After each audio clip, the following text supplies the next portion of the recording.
Bé, doncs finalment hem arribat a la recta final i dins de la recta final a l'acte final de cloenda d'aquesta Universitat Universitària de Montblanc. En 4 dies plens de conferències, debats sobre taula, un concert excepcional ahir, els debats de taula. Sempre que arribo al final dic, ostres, ja han passat 4 dies volant, no? Doncs aprofitem que també tenim el Valle de Montblanc aquí al Senyor de Andreu per agrair-li totes les facilitats i el suport que ens dona. Aviam si l'any que ve hi podem tornar. I ara sí, doncs, vull presentar, gràcies a la Carme Ferreño, que ens parlarà d'aquesta història no ben bé secreta però desconeguda de tot el que ha estat l'antecedent de les consultes independentistes. Fa molts anys, quan treballava al CNN, va venir un dia a ella perquè anaven de poble a poble i entitat buscant suport institucional i suport d'entitats culturals perquè el Parlament es veiés forçat a fer una consulta per la independència de Catalunya. I realment en alguns casos se'n sortien però en d'altres no. I jo vaig quedar preparat del que va passar en aquells moments amb el CNN i després del que va passar també a l'Ajuntament d'Arenys de Mar, el Vall independentista, pot dir que militava en el moviment independentista.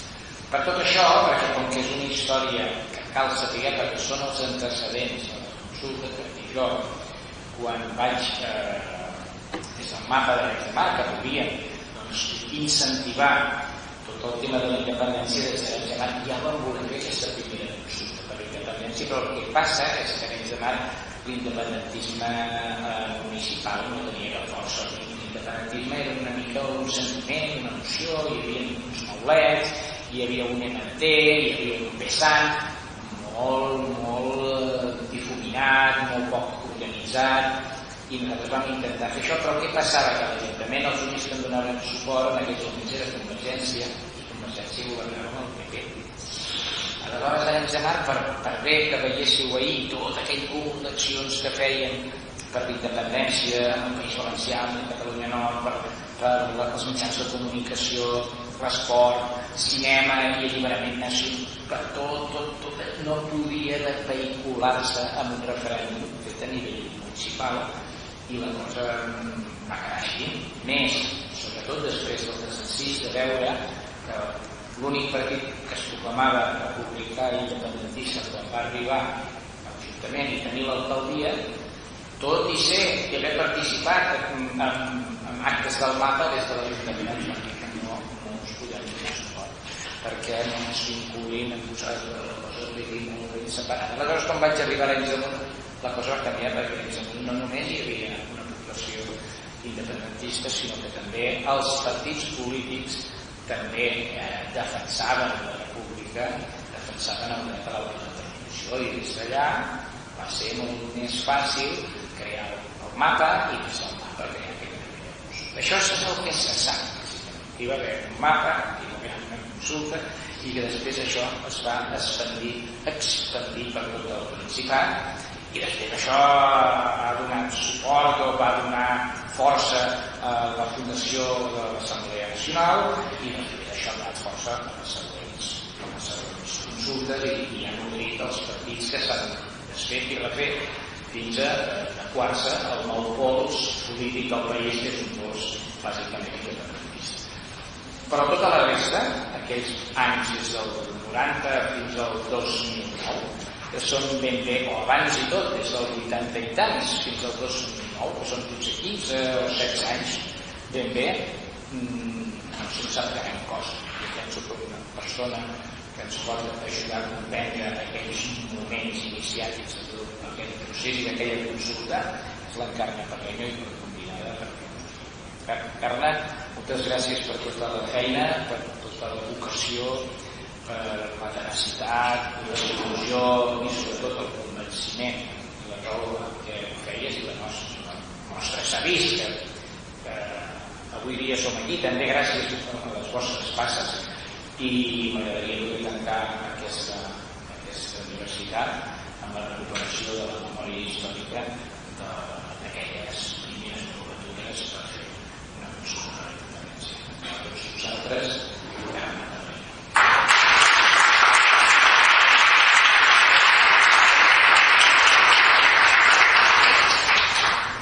moltes gràcies, senyor Jordi Bellveny, il·lustre batlle de Montblanc, senyores, senyors. Història d'un plebiscit per la independència de Catalunya. Ara fa pràcticament 20 anys que contractàrem la publicació d'uns anuncis al diari Avui i al diari basc Gara, que encara provoquen tremolors a més d'un, on deia: els jerarques de l'atrotinat imperio espanyol.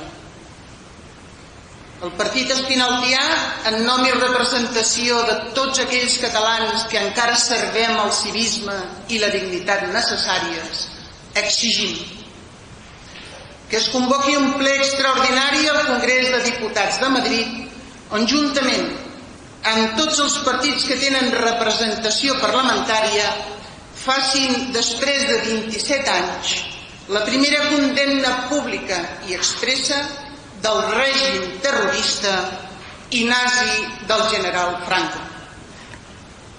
Així mateix, reclamem amb la persona de Juan Carlos I, per ser-ne successor i rei d'Espanya per expressa i única voluntat d'aquell assassí, que en nom i representació dels nazis que acompanyaren el dictador de tan nefasta memòria, demani perdó per l'intent de genocidi practicat contra el poble de Catalunya durant 40 anys. Vull començar retractant-se pel vil assassinat del molt honorable president de Catalunya, Lluís Companys i Jové.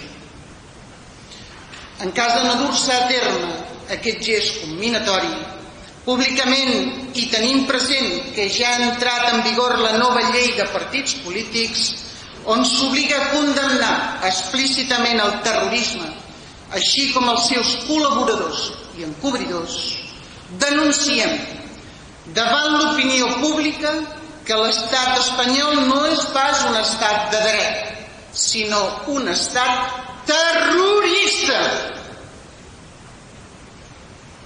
En conseqüència, ha arribat el moment que els nostres parlaments convoquin el plebiscit per la independència que 51 ajuntaments els estan reclamant perquè els catalans democràticament votem la nostra plena incorporació a Europa com a estat de dret. Partit espinaltià, Barcelona, setembre de 2002. Han calgut pràcticament 2 dècades perquè els catalans comprovin que ni érem uns sectaris ni ens havíem begut l'enteniment. Les terrorífiques imatges de l'1 d'octubre de 2017 acrediten abastament el contingut de les nostres paraules. I és que, com deia el professor Carles M. Espinal, només es mama el dit aquell qui vol mamar-se'l. I exactament és això el que ara tenim al capdavant del nostre país. Uns mamadits incapaços de reconèixer que mai vàrem sortir del franquisme i seguim sota el jou d'una dictadura que ja fa més de 8 dècades que dura. Fet i fet, porten més de 40 anys enganyant els catalans, bo i blanquejant el règim nazi que a des i ara malda per exterminar-nos. Tot i així, encara tenen la poca vergonya de parlar de taules de negociació. És tal la seva desídia que segur no s'han llegit ni els seus propis teòrics. Així, Rafael de Campalans, un socialista històric, en el seu llibre intitulat Política vol dir pedagogia, de l'any 1933, deia: Com un exemple dolorosament colpidor d'això que venim dient, sense la pretensió de descobrir camp mediterrà, n'hi haurà prou en transcriure uns quants paràgrafs d'un article que hem llegit ara de poc. No todo es susceptible de ser traducido al catalán. Por ejemplo, la naturaleza de Prieto. Prieto es asturiano. Y por grandes que sean los esfuerzos que en Barcelona se hagan, nuestro compañero, acertado o desacertado en su dimisión, sigue siendo asturiano. Dato suficiente para tenerle por hombre insobornable y entero. Si en lugar de haber nacido en Asturias, Prieto hubiera nacido catalán, aun siendo de igual potente complexión moral, hubiera habido necesidad de otras apoyaturas para demostrarlo. Y no quiere decir esto, hagamos las naturales excepciones en favor de los que se las merecen, que todo catalán sea sospechoso. No. Decimos secamente que todos los sospechosos son catalans. I, malgrat tot, aquesta colla de mamadits sospechosos deien que feien pedagogia política a Madrid. I en l'actualitat, un grup de sospechosos ha permès, amb els nostres vots, que l'enemic formi govern i aprovi pressupostos. Ni l'experiència d'altres catalans bastant més dotats políticament parlant que els actuals, ni la posterior guerra genocida allargada deliberadament, amb les gairebé 4 dècades de dictadura, ni l'actual tirania borbònica que no els permet comprendre que Espanya és d'ells i no volen ésser reformats, i molt menys ensenyats per una colla de sospechosos. Ells no canvien i no canviaran, perquè no volen.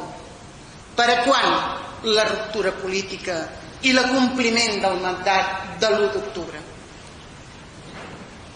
Ara bé, si els nostres minidirigents han arribat a caure tan baix és perquè no tan sols no volgueren sentir les sentències que amb molts anys d'anticipació feu Carles M. Espinal, sinó que es dedicaren a combatre-les, no pas amb arguments, sinó amb un estricte pacte de silenci. I quan no pogueren condemnar-lo a l'ostracisme, passaren directament a les calúmnies. I com a mostra un botó, l'any 1966 Carles M. Espinal publicà a Perpinyà un article intitulat Una nova política catalana, on deia: l'objectiu del present és una comunitat de nacions europees i la superació dels vells estats artificiosos que fomentaven l'Europa de les guerres.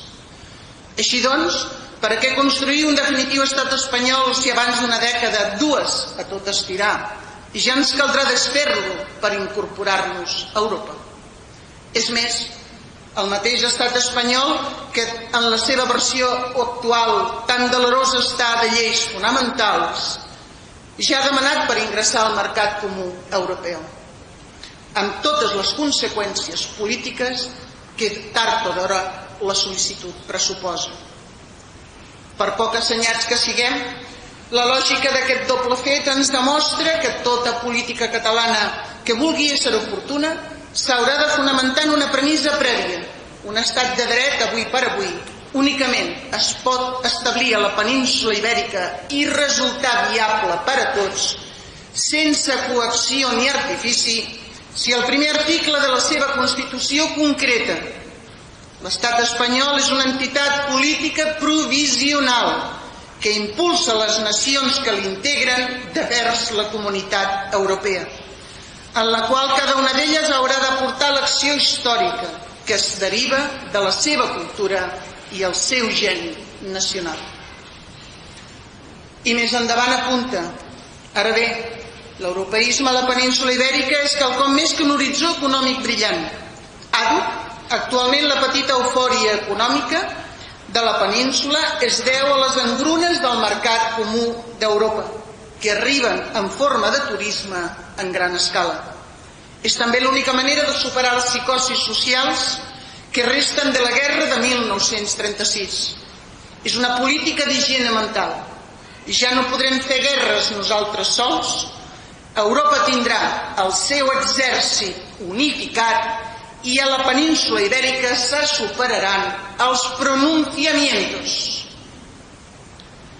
Han transcorregut 55 anys i l'encert del diagnòstic està demostrat.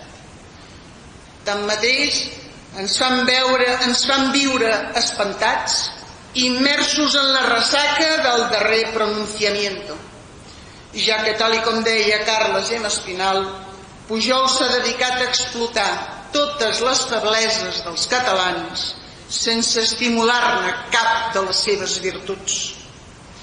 D'aquí que afirmés: la por no fa traïdor a ningú, però té el poder d'idiotitzar-nos. I és que traïdors a Catalunya no sé si n'hi ha tants com diuen, però d'idiotes en tenim a cabassos. El nostre no és tant un problema de traïdories, sinó de manca de caràcter directiu. Caruncle Sasses sempre dona la imatge d'ésser un babau. Tanmateix, ara tothom és conscient que estem mancats de polítics amb cara i ulls. No eren estructures d'estat allò que ens calia, sinó homes d'estat. A tot estirar, ara sabem que la majoria, amb dignes excepcions, són uns mamadits. Però la crisi de dirigents que s'ho ara patim també ens ho advertia Carles M. Espinal en el seu assaig Canvis de mentalitat de l'any 1970. Els autèntics despolititzats de l'hora actual són els polítics professionals, que es complauen més dient-se tècnics que no el que són. Error manifest, que prova que la crisi de dirigents és més pregona que la que puguin passar els pobles. Car l'home, tantes vegades definit com un ésser polític, quan s'avergonyeix d'aquesta definició, és que privadament comença a menysprear-se ell mateix. La crisi directiva de la societat contemporània és manifesta. I per si no fos prou, l'any 1988, Joan Subirats, en el seu opuscle intitulat Missatge polític de la psicoestètica, ens deia: no ens enganyem més. És urgent canviar tots els capdavanters de la política actual per uns altres que no posin en entredit les nostres essències més preuades. Que no en tenim de recanvi? Doncs ens cal preparar-nos a marxes forçades, abans que la degradació política del nostre poble no tingui remei possible. No hi ha volta de full. Ens cal formar el caràcter directiu de 3.000 catalans, com a mínim capaços de marcar les tòniques que el país necessita, d'acord amb la nostra identitat i maduresa. I fer-ho de forma intensiva i profunda, perquè molt aviat puguin ocupar els llocs clau de comandament que encara estan en mans de gent que va venir a colonitzar-nos. O els sustenten catalans que o bé són massa senequistes o bé són un pèl d'un demencial desdoblament de personalitat que els fa sentir-se com si ara fossin Macià i una estona més tard en Porcioles. I amb aquesta doble imatge arriba un moment que ni ells mateixos no saben qui són. Un exemple evident d'aquesta esquizofrènia el tenim amb l'Oriol Junqueras, que va passar de demanar-nos 68 diputats per a proclamar la independència a amar Espanya. Al pujolisme se li explicà del dret i del revés que calia un nou estil polític per Catalunya. Fer cursos intensius de psicoestètica directiva per a superar el complex d'esclau, bo i recuperant l'autèntic caràcter català. Era urgent abandonar les formes i la mentalitat de l'esclau, que tant perjudica la imatge de Catalunya. Ells, esclaus, entaforats en aquells luxosos despatxos, amb els seus esplèndids sous, voltat de goril·les, cotxes d'alta gamma i sopars majestuosos. La seva actitud davant les nostres crítiques era aquella de la farta i digue'm moro. La nostra lluita era independitzar-nos d'Espanya, però el primer obstacle el trobàvem a Catalunya. Així, mentre la dictadura nazi de Franco no pogué corrompre el nostre poble, que aquells catalans visqueren d'esquena al règim, el borbonisme els ha podrit fins al moll dels ossos i com a nens aviciats només sospiren per tenir una poltrona i viuren del presupuesto de l'Estat. I aquí una vegada més Carles M. Espinal l'encertava de ple quan l'any 1973 publicava l'assaig Mite de Sèneca, on denuncià que a Catalunya es produiria el senequisme. Concepte que descriu el procedir de Sèneca, que el filòsof no va tenir inconvenient a patejar-se tot el seu prestigi a canvi d'entrar per la porta falsa del poder, bo i acabant fent de preceptor de Neró. Això sí, entretant a plegar una xifra que ascendia a uns 1.800 milions de les antigues pessetes. Us recorda algú? S'han passat més de 4 dècades fent de senequistes i repetint arreu que vivíem en una democràcia tot blanquejant la tirania borbònica hereva d'aquest genocida a canvi d'un rossegó de poder i uns pocs milions que quan volen un tribunal de comptes els hi reclama amb interessos. Així passà desapercebuda pel gran públic la Convenció sobre Psicoestètica del Líder Político de l'any 1982, on ja s'anunciava el fracàs estrepitós de Felipe González i Alfonso Guerra, amb aquestes paraules. Con estas confusiones que se crean entre Alfonso Guerra y Felipe González, pasa algo parecido a cuando conectamos la radio y se nos cruzan 2 emisoras distintas. El sonido no es claro y nada podemos entender. Pues bien, el desconcierto que provoca este caso es paralela a la actuación de Guerra y González, llegando a tales grados que no es necesario ser licenciado en futurología ni haber pasado la segunda lección de psicoestética para poder pronosticar que los altos niveles del Estado, ocupados por estas 2 personas, cada día irán teniendo más el clima cinematográfico de las películas de los hermanos Marx. L'any 1983 fèrem la Convenció Psicoestètica intitulada La imatge d'un Estat. Va ser una denúncia de l'anacronisme que suposa viure sota les urpes de l'atrotinat estat espanyol. I Carles M. Espinal ens apuntava: què pot ser més estrafolari que un estat? Fins mirant-lo en condescendència se'l veu d'opereta. La lògica de l'europeisme té una màxima irreversible. Els estats són massa petits per a resoldre els grans problemes i massa grans per a resoldre els petits problemes. Seria desitjable que tots els que tenen pretensions d'estadista s'aprenguin aquesta sentència de cor i sense falsejar-la. I Joan Subirats raonava: en general els pobles tenen de l'autoritat un concepte primitiu o eteri, però quasi mai precís, real i just. Així els espanyols creuen que l'autoritat no es pot exercir bé sense un to de conqueridor i un gest que abassegui. Confonen autoritat amb cojonidad, encara que aquesta paraula que els hi acabo d'inventar de moment no figuri als diccionaris, però amb un xic de paciència tot vindrà. Personalment em veig prou jove i amb prou temps per endavant per acabar constatant la seva inclusió als diccionaris, i fa més falta que moltes d'altres que ja hi són.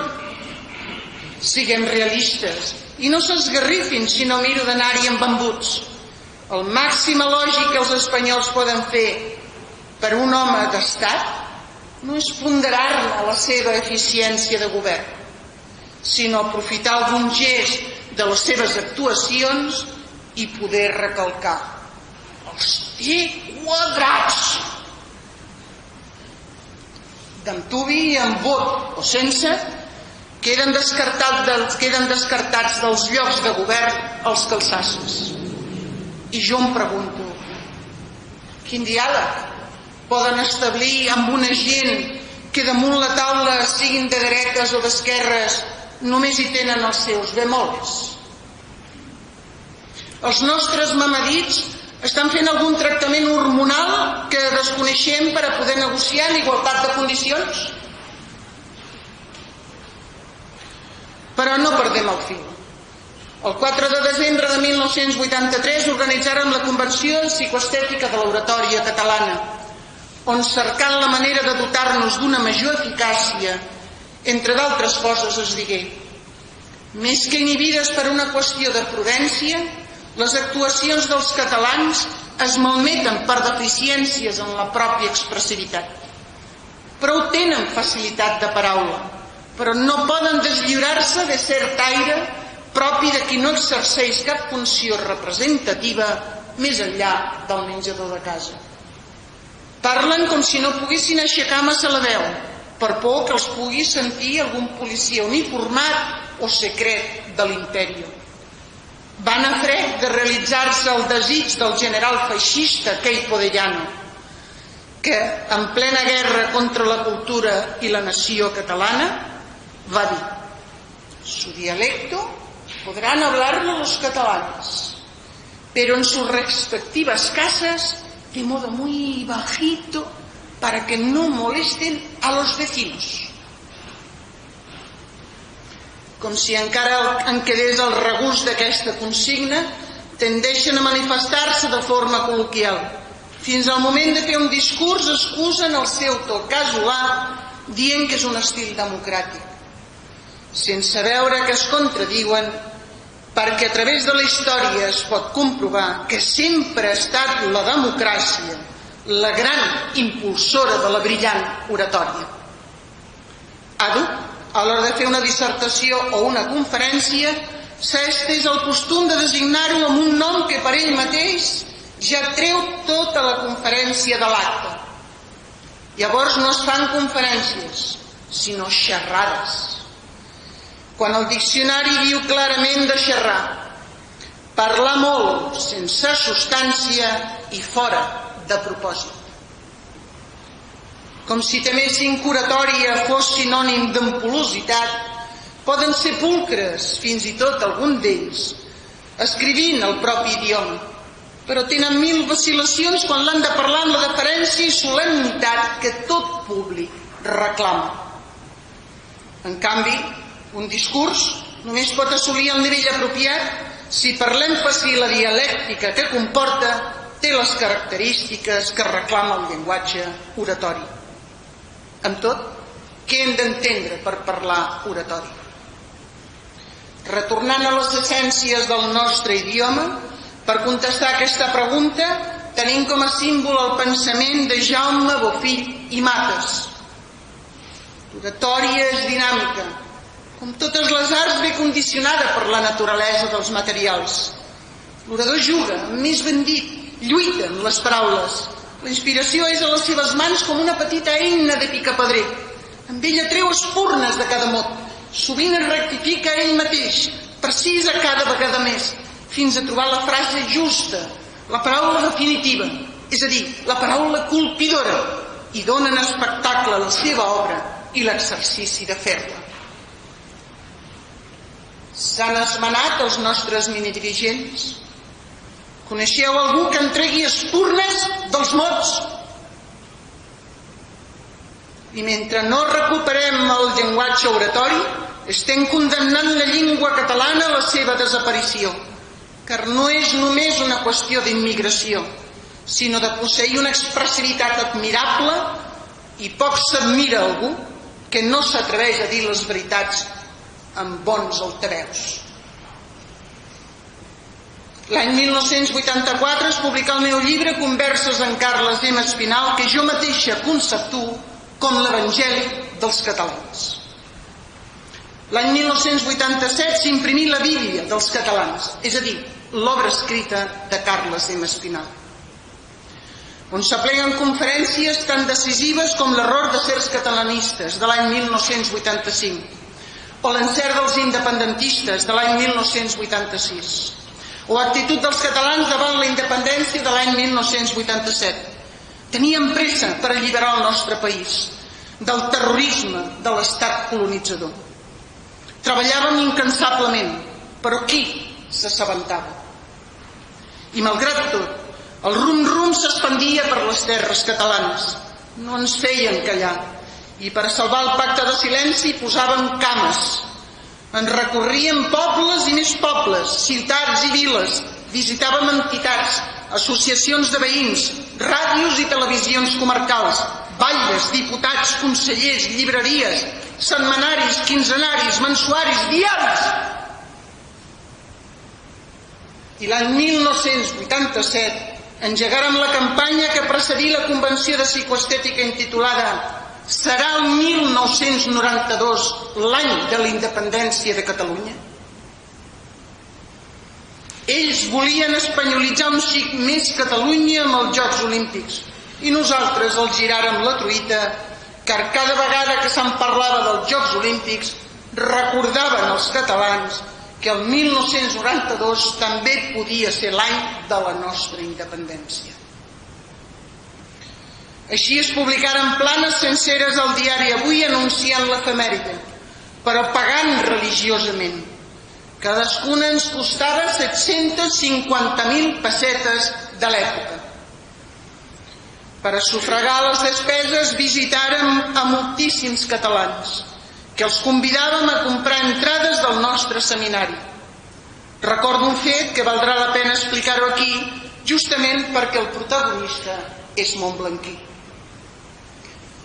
Vaig sol·licitar visita a l'exhonorable conseller Josep Gómez i Martí, que, com tothom sap, durant el franquisme havia exercit de batlle de Montblanc, diputat provincial, procurador en Corts o president de la Diputació de Tarragona, entre d'altres. Un català que coneixia les entranyes del règim franquista i les seves febleses. Per tant, saber oportunament canviar de bàndol, tot fent-se passar per un flamant demòcrata, apuntant-se a les files de Convergència Democràtica de Catalunya. Confirmada la visita, el mestre em digué: faràs un bon test, perquè aquesta gent són gats vells. Saben millor que ningú quan el règim està fent figa. Sempre cerquen la forma de comprar-se el conduït per, arribat el moment, canviar de bàndol. I anava acompanyada de l'Antoni Gómez d'Alcover. I com sempre vaig argumentar la necessitat d'aprofitar la plataforma de ressò internacional que suposava celebrar els Jocs Olímpics a Catalunya per a fer la nostra independència, tot deslliurant-nos d'un imperi podrit que només se sosté per la nostra por. Bé, doncs, com per a sorpresa de tothom, l'honorable conseller restà sense paraules i finalment ens digué que no tenia cap inconvenient a comprar les entrades que li demanàvem i que el seu import ascendia a 25.000 pessetes.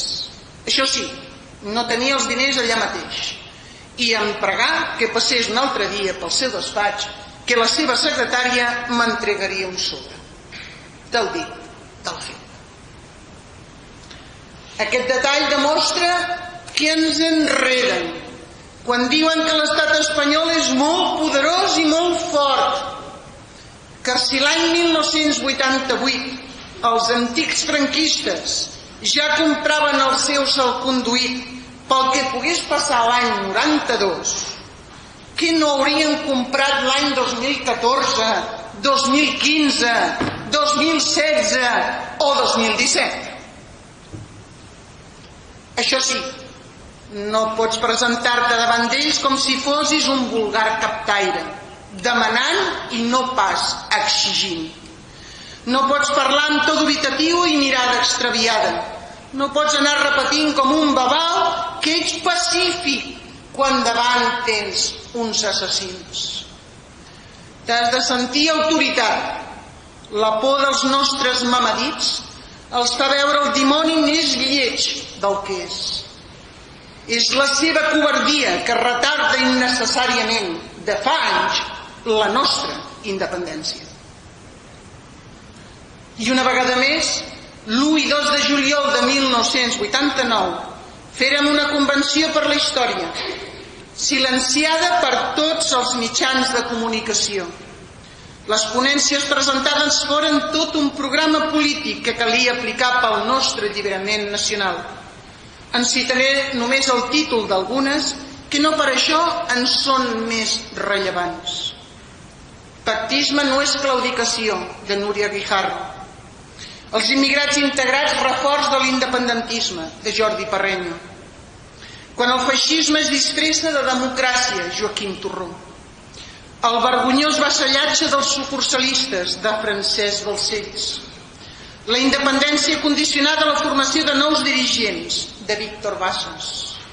La por deformadora de la realitat històrica, de Jordi Gomis i Oller. L'alliberament nacional i el tancament de caixes, d'Encarna Arcón. Passar d'esclaus a seductors, de Fran Duvé. Més enllà del senequisme, de Joan Subirats. O la independència no és impossible, d'Hilari Reguer. I per a constatar l'encert dels nostres diagnòstics, reproduiré ara un breu paràgraf de la ponència de Carme Jiménez, nivell psíquic d'un estadista, quan deia: quan es preparava el nostre seminari i amb l'afany d'estudiar la pràctica al nivell mental de la classe directiva que ara ocupa els llocs importants de Catalunya, l'Associació de Practicants de la Psicoestètica va sol·licitar una audiència a cada un d'ells.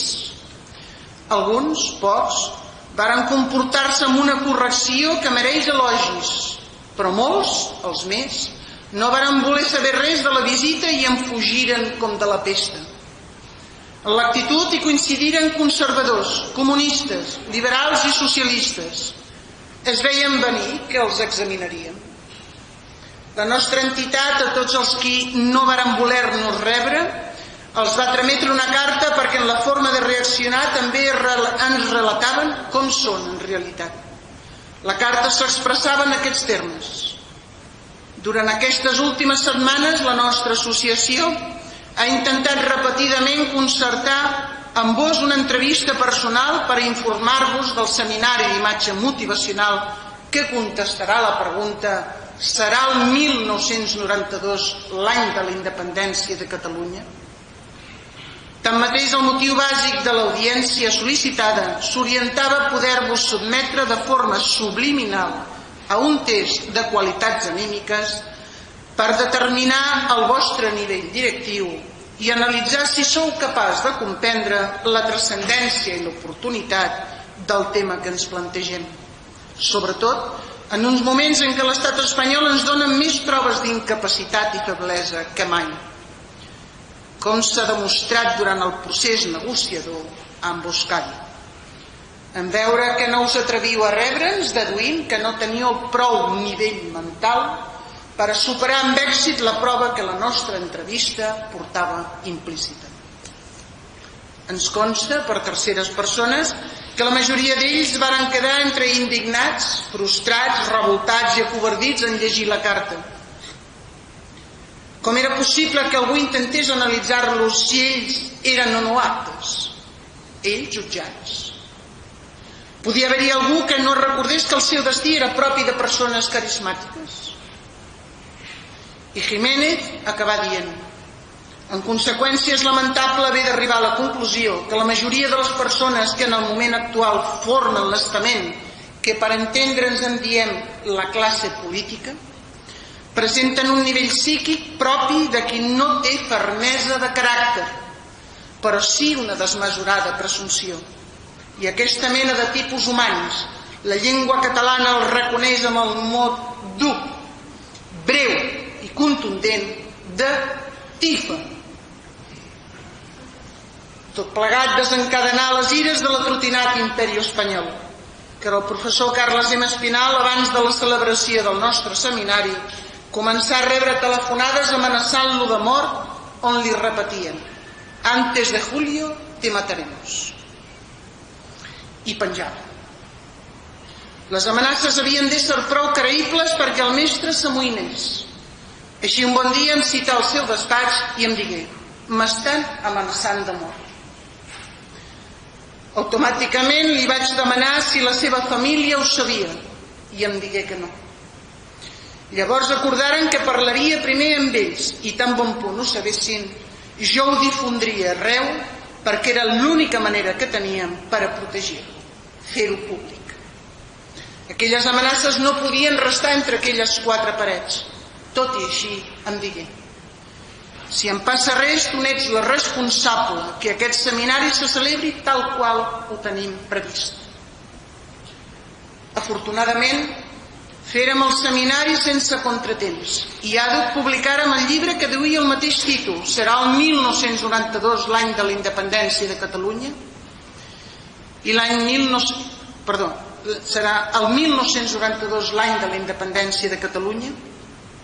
Era molta la gent que ens demanava: «Però com ho fareu per aconseguir-ho?»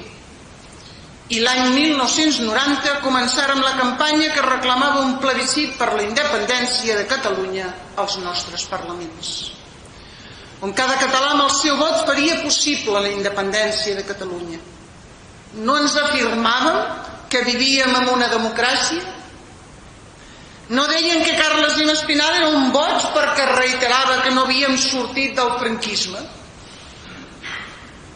Doncs ara faríem un nou test. Ens proposaven trobar demòcrates, perquè en cas de no ser independentista, on podia votar que no? En igualtat de condicions aquells que votaríem que sí. I per aconseguir-ho només calia una cosa: que en dos bàndols fossin demòcrates.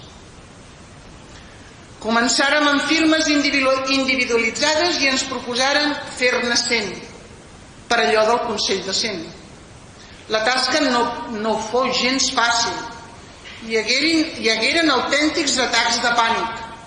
Assolida la fita, tornàrem a publicar pagant pàgines senceres al diari Avui o al Punt Diari de Girona. Revistes com La Marxa de Vic, l'Estel de Mallorca o el Vallenc col·laboraven amb nosaltres. Amb tot, els nostres parlaments feien el sot. Els demòcrates no se'ls trobava enlloc. Nosaltres, sense defallir, seguíem sembrant les idees espinaltianes. Així, el 1985 s'imprimí l'opuscle de Pere Arquer, Un joc per a cada joia. I també s'edità el llibre Els hàbits gastronòmics dels catalans, de Josep Bullic. El 1987 l'editorial El Llamp publicà el llibre d'Isabel Soler i meu, que porta per títol Sobre la integració dels immigrants. L'any 1988 s'edità el Teoria de la moda d'Isabel Soler i el 1990 Psicoestètica del vestit masculí de Joan Estadella. El 1991 novament el Llamp imprimia el llibre de Carles M. Espinal, L'assassinat de Pau Claris. Al gener del 91 publicaren L'independentisme dels joves catalans de Carles G. Camins. A l'abril del 91 contra el senequisme polític de Santiago Espot. Al maig del 1991 la renovació pedagògica neix a Catalunya de Carme Jiménez. Al juny del 91 el Llamp edita el meu llibre Combat Patriòtic. Al gener del 92 Preludi de la independència de Carles M. Espinal. Al febrer del 1993 Antoni Gaudí, independentista d'Agustí Jiménez. I el 2 de maig de 1993 moria Carles M. Espinal. Mort el mestre, la família no volia que seguíssim amb la política i em demanà que abandonés la lluita. Això em dugué a presentar la meva dimissió com a secretària d'Afers Exteriors de l'Associació de Practicants de la Psicoestètica, ja que Carles M. Espinal havia repetit del dret i del revés, en públic i en privat, que l'Associació de Practicants de la Psicoestètica era l'hereva del seu combat patriòtic i de la seva obra científica. Per tant, vaig informar la presidenta, senyora Isabel Soler, de la meva dimissió i en comunicar al seu torn que ella també dimitia. I així ho feren cadascú dels veterans que integràvem la junta directiva de l'Associació de Practicants de la Psicoestètica d'ençà de la fundació de l'entitat. Decidida, doncs, a no llançar la tovallola, car n'estic convençuda que la fe mou muntanyes, després de diverses reunions vaig aconseguir constituir el Front pel Plebiscit per la Independència de Catalunya. I l'any 1995 feren la presentació del citat front als salons de l'Hotel Calderón. I posteriorment editàrem el llibre del mateix títol. Per salvar el pacte de silenci editàrem la revista Independència de Catalunya, on cada portada era un cop de massa i ens permetia esbombar els ajuntaments que s'anaven afegint i que estaven reclamant als nostres parlaments la convocatòria immediata d'un plebiscit, amb la pregunta que Carles M. Espinal deixà redactada. Voleu una Catalunya independent i vinculada a Europa? Voi separant-se d'un estat intermediari que duplica els impostos dels ciutadans i dificulta la nostra peculiar vida política? D'haver respost l'1 d'octubre del 2017 a aquesta pregunta, l'endemà hauríem pogut interpel·lar Europa, si ens volien o no, com a nou estat membre. Però acceptar aquesta pregunta per l'1 d'octubre era tant com donar el braç a torça i reconèixer l'encert de l'espinautisme. I malgrat tot, em sentia molt satisfeta, ja que havia assolit allò que el meu mestre volia, rebentar el pacte de silenci, fer una gran bola de neu a l'entorn de la idea del plebiscit i la independència, que un cop engegada a rodar no la podria pagar ningú. I així fou. Catalunya finalment abraçà la idea i Arenys de Munt, amb audàcia, feu tangible el concepte, organitzant la primera consulta. La resta de la història la saben tots. I els nostres minidirigents es veieren arrossegats per la riuada independentista que es desfermà des de tots els topants. Molts d'ells, els més, s'entregaren amb autèntic sentiment i convicció. D'altres restaren dins per evitar la desintegració de l'atrotinat estat espanyol. Fet i fet, arribar a l'1 d'octubre de 2017 fou una muntanya russa d'emocions i els més botiflers cregueren que el plebiscit no se celebraria si ens enviaven les forces d'ocupació. No sentien el to contundent dels catalans quan a les nombroses manifestacions repetien: votarem, votarem, votarem. I el que és pitjor, no coneixen els catalans, que han confós el seu esperit d'esclau amb la veritable mentalitat d'aquest país. L'1 d'octubre de 2017, David vencé Goliat. Ha marcat un abans i un després al nostre país. Ja no hi ha autonomisme que valgui. L'efemèride recorda les pàgines més glorioses de la nostra història, que Jep Pescot, coronel de l'exèrcit de França, professor i ministre del govern de França, ens relata en el seu llibre Els Almogàvers quan diu: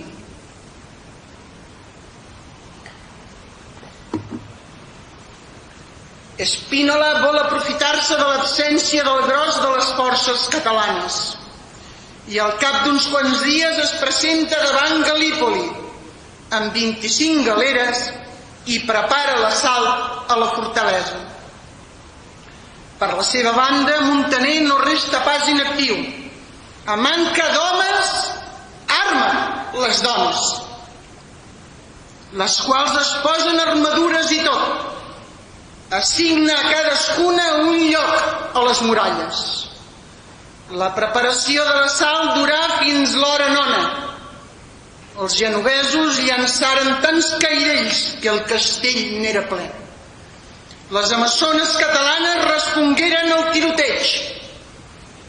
Apostades a les barbacanes, amb menyspreu dels trets que els dirigien, Llançaven damunt dels assaltants pedres i llambordes. Una d'elles, que havia rebut 4 o 5 sagetes, continuava dalt la muralla i ajudava les seves companyes, el rostre ensangonat, sense preocupar-se del perill ni de les ferides. Quan l'alba apuntà, Spínola, després d'escridassar fortament els seus ballesters i la xurma, es disposà a sortir de les galeres amb 400 homes de cases nobles de Gènova. Muntaner en fou advertit. Aquest decidí deixar les dones a les muralles i sortir de la fortalesa amb els seus homes d'armes a l'encontre dels assaltants.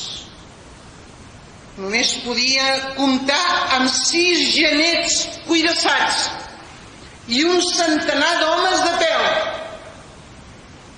Quan estimà que Spínola i la seva tropa havien avançat prou per a trobar-se a prop de la porta de ferro del castell, la feu obrir i es llançà damunt d'ells amb els 6 cavalls cuirassats i els homes de peu lleugerament equipats. En el cos a cos que seguí, Antonio Spínola i tots els gentils homes que l'acompanyaven trobaren la mort. De la resta dels genovesos, aterrits i desbandats i perseguits fins a la riba, només uns quants pogueren arribar a les galeres, que ja començaven a salpar. Aquí també hagueren salpat, si per comptes d'anar cul per terra i les mans en l'aire, els haguessin plantat cara. Qui ho dubta?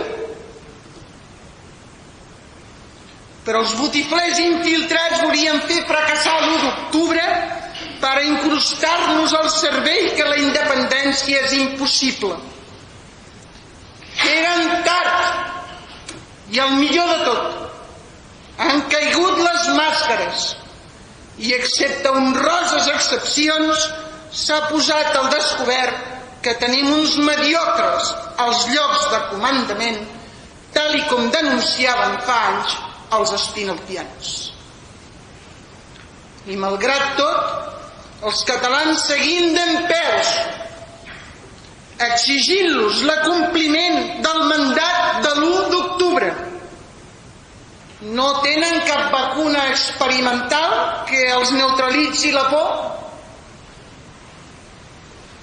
Doncs que no oblidin que són nets d'aquells catalans que contra tot pronòstic el segle passat plantaren cara a l'aviació nazi que bombardejava viles i ciutats. Ha dut que el primer ministre anglès Winston Churchill elogiar la valentia dels catalans i ens posar d'exemple en els seus discursos per encoratjar els anglesos. Sense menysprear que vàrem sobreviure a una dictadura nazi de gairebé 40 anys, dirigida per un assassí sanguinari i col·laborador d'Hitler. Ens deixarem ara espantar per un règim corcat, comandat per una monarquia corrupta, que en el millor dels casos sempre acaba fugint quan no els guillotinen? Prou excuses, doncs. Ningú els hi ha demanat que dialoguin, ni que negociïn, ni que plantin taules.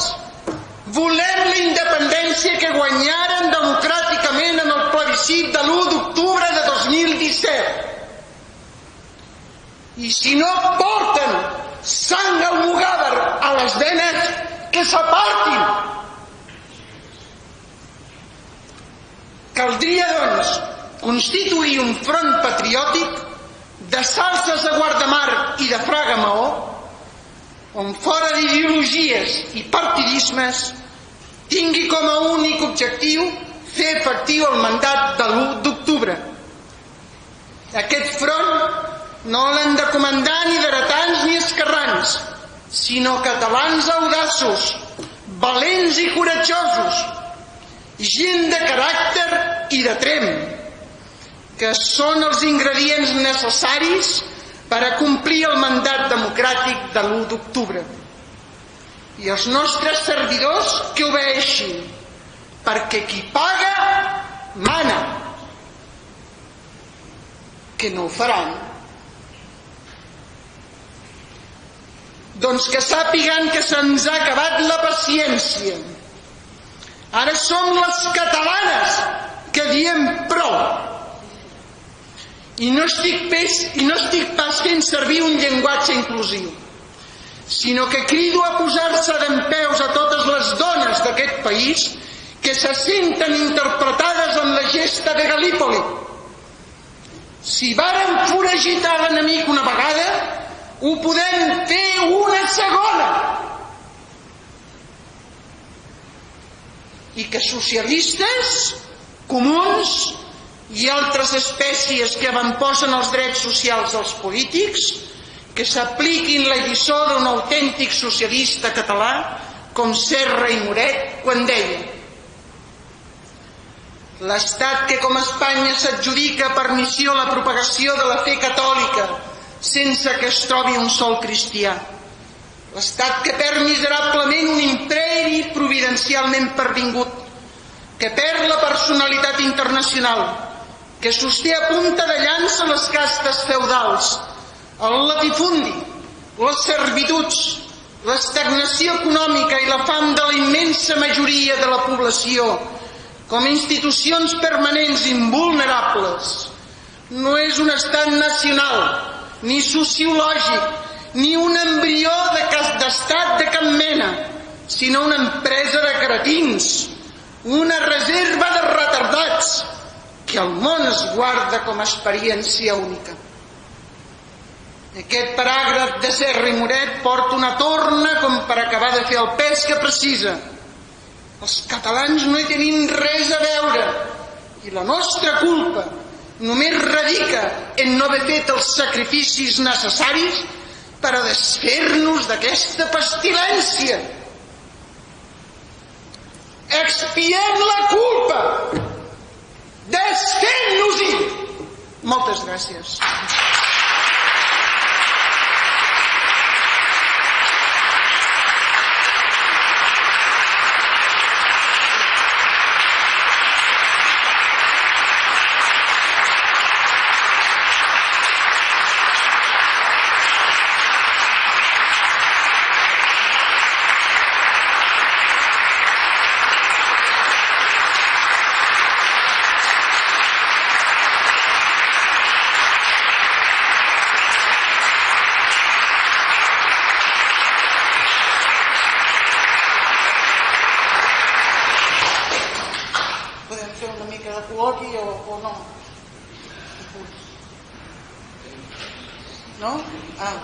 No ho sé.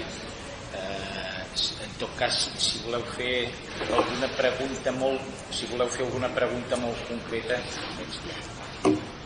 si algú que té preguntes. Una cosa molt puntual, molt concreta. Ha quedat tot clar?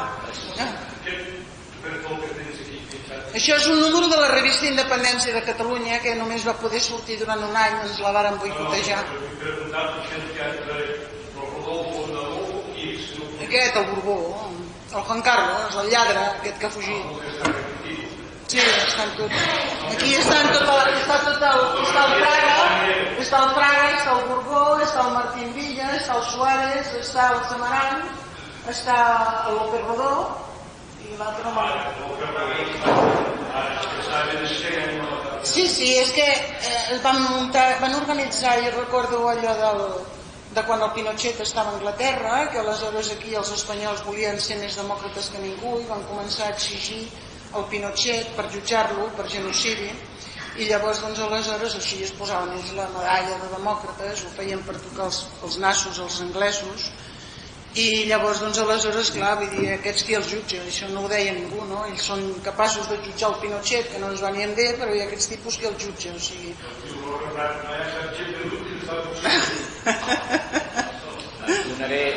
dues paraules i tancarem allà alguna pregunta molt concreta, perquè no està pensat això com un debat, en tot cas era una conferència per parlar del referèndum. Jo veig que tu has posat aquí una sèrie d'estructurar tota la lluita, d'estructura emocional, però realment era per tancar amb una bona reflexió i anar ràpid cap a casa, a més perquè sabem que hi ha gent que retorna a Barcelona en tren, té uns horaris molt determinats, i en tot cas passo la paraula allà. És que jo una cosa que heu dit això, una cosa que volia aclarir és que a mi una de les coses que m'empipen molt és que diguin que els catalans, quan deien que els catalans els han menjat el coco, no? Amb això de la independència, perquè els porten cap aquí, els utilitzen, són una colla de mesells, etc.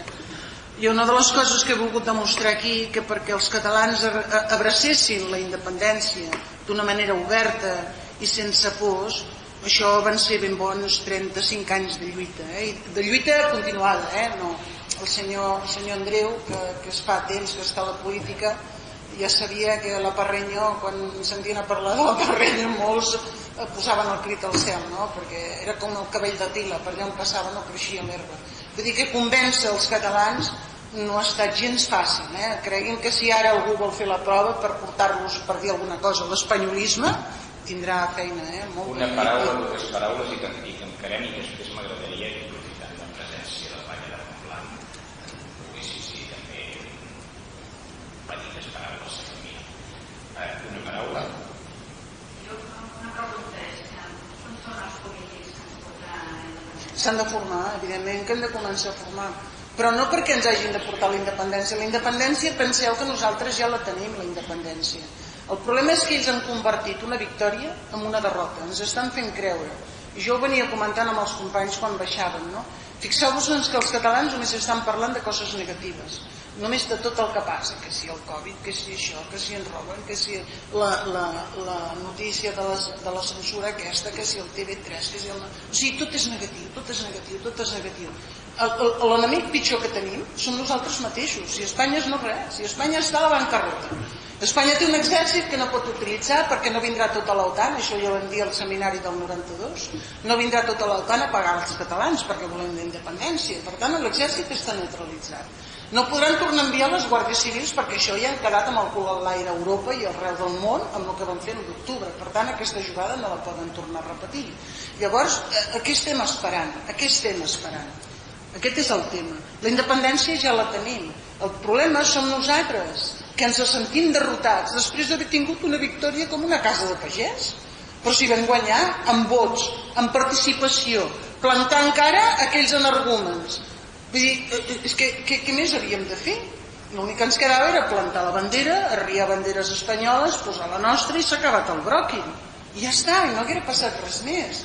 I aquí és on els dirigents fallen, el que sigui, perquè personalment jo penso que els ha fallat el caràcter, perquè no es forma el caràcter directiu. De la mateixa manera que una persona s'ha de formar com a metge, s'ha de formar com a pagès, s'ha de formar com a advocat, s'ha de formar com a fuster, com a ebenista, vull dir, és una formació, el ser humà ens formem, i la direcció humana també es forma, s'aprèn, no neixen d'on sota les cols els dirigents, ni una dona un bon dia menja un tomàquet i li surt un comunista, no, això no funciona així, vull dir, s'ha de formar, i nosaltres portem segles invadits en mans de gent que són els que remenen les cireres, no tenim pràctica de manar. I clar, el castellà no sap res més, però manar sí, perquè ell arriba, jo soy espanyol aquí, pam, es clava al mig, s'asseu a la presidència i ell talla el bacallà. I no entenem com és la mentalitat d'aquest veí. I aquest veí, com deia el meu mestre, o el primer dia el quadres, o si no sempre més li neteges les sabates, no hi ha terme mig, perquè els castellans no són demòcrates, és un poble jeràrquic, però no entén la democràcia. La igualtat de condicions, el castellà no ho té al cervell, o estàs per sobre o estàs per sota, és jeràrquic, és una altra mentalitat, i això és el que hem d'aprendre els catalans, que quan parlem en un castellà, doncs aleshores el primer que hem de fer és quadrar-lo, i un pic el tenim quadrat ja podem conversar. Sí, és així, vull dir, a més soc filla de murcians i llengua materna castellana, si això us serveix d'alguna cosa sé de què parlo. Salvador.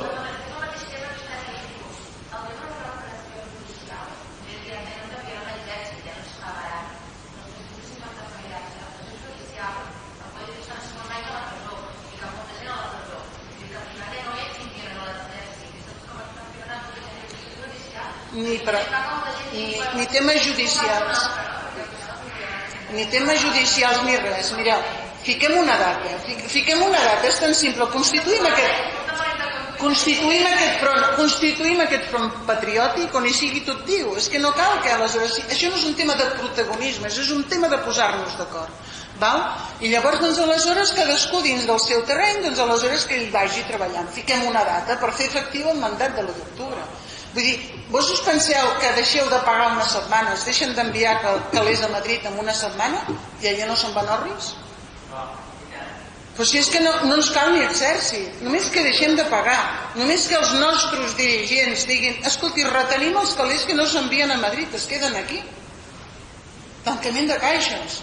I s'enfonsa, allò s'enfonsa.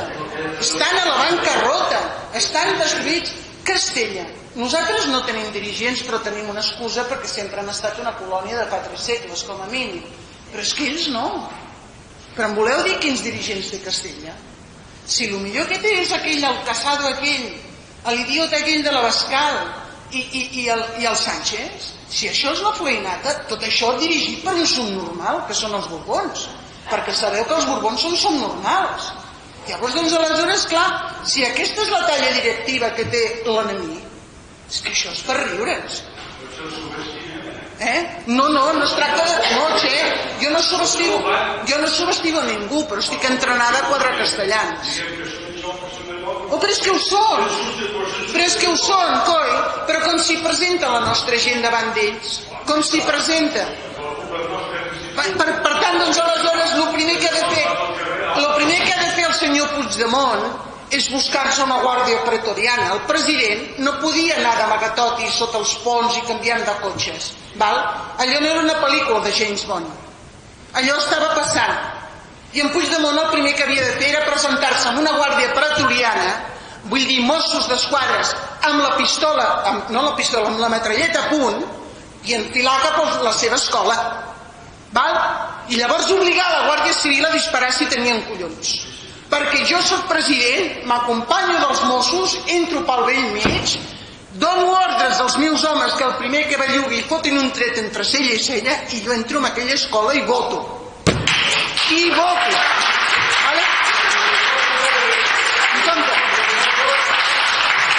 compte.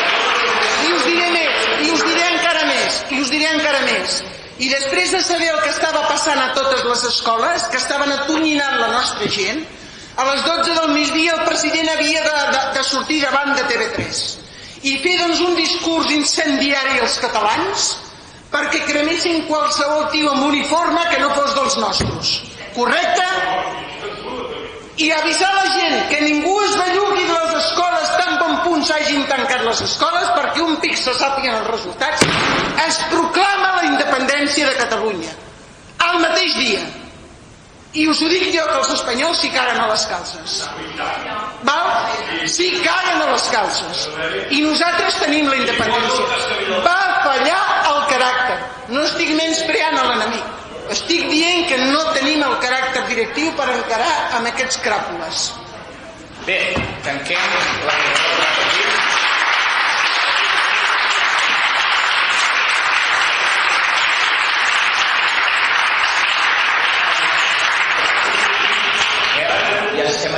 Hem acabat vols dir unes paraules...